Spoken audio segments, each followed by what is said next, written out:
Welcome to another episode of RIO's how-to video series. I'm Russell Miller with RIO Products. Today I'm going to show you how to set the hook.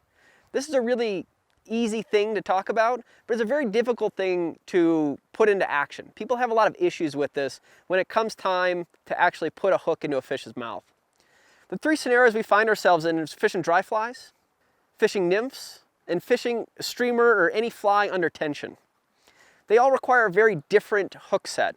And here's the reason why. When we're seeing dries breaking the surface and turning back down, they're coming up, down, and as our fly drifts towards them, they eat, they turn down, and what we need to do is drive that hook point in the opposite direction that fish is moving. So what we want to do is we want to lift that rod high and drive that hook point right up into the side of the fish's mouth as he's turning down. Wait for it, boom, set the hook hard with authority. I've positioned myself just downstream of the riser that's right over here. That way I can make my cast upstream, drift the fly back towards him, and have a really great hook angle. In order to do that, I've got my 4-weight method with me, click reel, and the RIO Perception fly line. The Perception is one of my favorites when it comes to dry fly presentations, when I'm wading in particular. It's got a really nice front profile to it with a little bit of mass in the rear. Loads up these fast action rods quickly and accurately. Got him. Did you see how I lifted that rod tip nice and even as that fish went away? Fairly aggressive take by that fish. If I can keep his heads up, there we go. Nice little eager dry fly eater here. Beautiful little guy.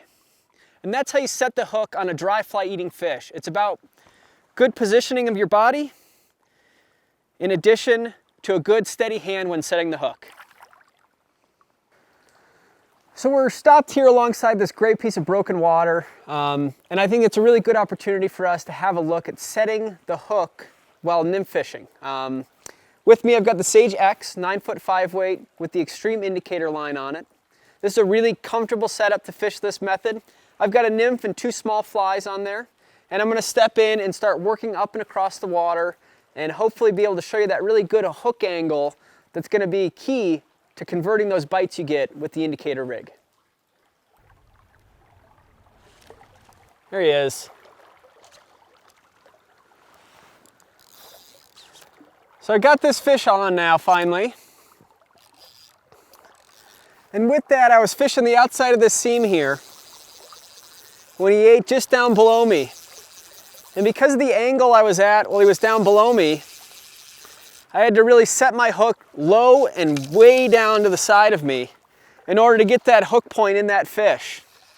It's about being able to adapt to a lot of different conditions. If it was upstream of me, I would have had to set this way, but since it was so far downstream of me, I had to really set low and to the side in order for that one to get in there.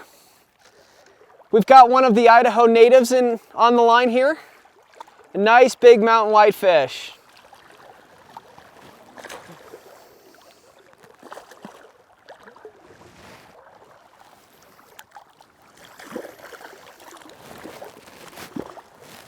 Easy release there. So I'm just going to show you one more time what I did there because it all happens pretty fast. I cast my nymphs across the surface, I gave a nice mend, and by the time they got down to the right level, I was right here. Indicator went under and I set the hook low into the side. And what that did, the little mouth of the whitefish, it pulled my nymphs right into the side of his mouth there. Had I set at a different angle, had I set at this angle, I would have literally removed the flies from his mouth. It's a way I can fish a lot of water downstream of me and just change the angle that I set the hook at based on where I am in the run. It's a great opportunity for you to convert a lot more bites into fish to hand and have a little bit more fun with your day. So this is perfect conditions to fish the streamer, and I think it's a really great opportunity for us to show you guys how to do a good strip set while fishing some streamers. I've got 2 streamers rigged up here. I've got a black one chasing a white one. I've got my 691 method, 4250 reel, and I've got the RIO's 200 grain in touch sink tip line, 24 foot. The in-touch lines are really great for this, right? Because you're pulling, and that connectivity gives you better sensitivity to detect when you're getting a bite and make sure you can feel when it's time to really set the hook. Because there's a big difference between setting the hook and pulling on it and laying into it. I think I've got a perfect bank here to work in front of me that I think is a great opportunity where I've got some confidence that I can hook one of these fish and show you guys how this all works out.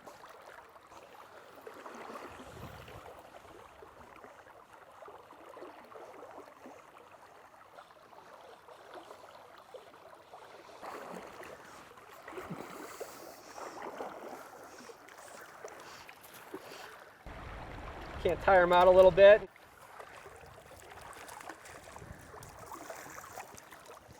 Nice little streamer caught brownie here. Not the biggest fish in the river, but with the streamer bites, the takes are all really aggressive. And you can see when I was stripping it, how I just kept pulling to keep that tension on the fish, and he came right in.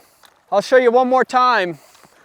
So I made my cast out here, he came right off that seam, and as I was stripping, I continued to strip and I pulled the rod to the side. And now once I knew I had him on is when I stripped and then moved the rod. I think a lot of people find themselves, when they're streamer fishing especially, they move the rod first and then strip. And when you have a 9-foot long rod and you pull to the side, that's gonna move your fly 10, 15 feet. You can see here I'm moving 1 foot at a time.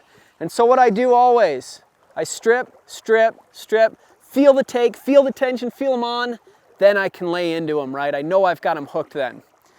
I really appreciate you tuning in for another episode of RIO's how-to videos, and I sure hope this one drives it home for you on how to set the hook on fish in a variety of situations.